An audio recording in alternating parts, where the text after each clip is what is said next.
Саламатсыздарбы? Кыйынчылыктар деген сөздү укканда бизде кандай эмоциялар же болбосо кандай сезимдер пайда болот? Дароо эле бир коркунуч, дароо эле бара жаткан жолубуздан артка кетенчүктөө болот эмеспи? Адатта биз максат койгондо алдыбызга дароо эле мындай түп-түз эч аң дөңү жок эле бир аңгыр даңгыр жолду элестетип алабыз да.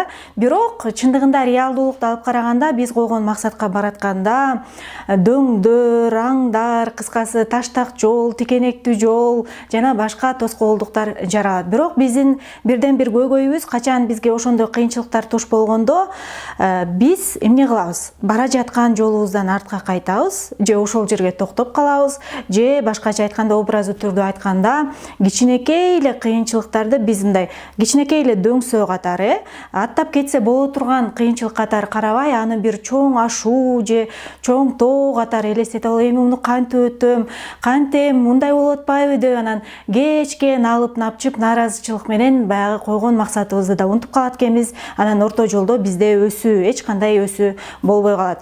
Жакшы жери биздин чет элдик туугандарыбыз деп эле айткым келет, анткени адам баласы болгондон кийин алар ушундай кыйынчылыктарды кыйынчылык деп аташпайт экен да.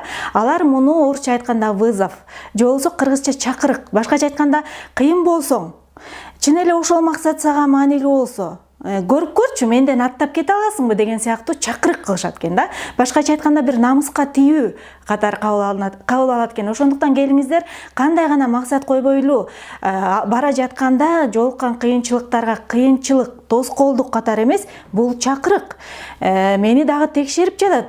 Мен бул нерсени өтө алам деп ага карата мамилебизди өзгөртсөк, ага карата кабыл алуубузду өзгөртсөк, ишенип коюңуз, биз көптөгөн ийгиликтерди багындыра алабыз. Сиз өзүңүз ойлогондон да артык кыла аласыз. Ишенип коюңуз, сизге ийгилик.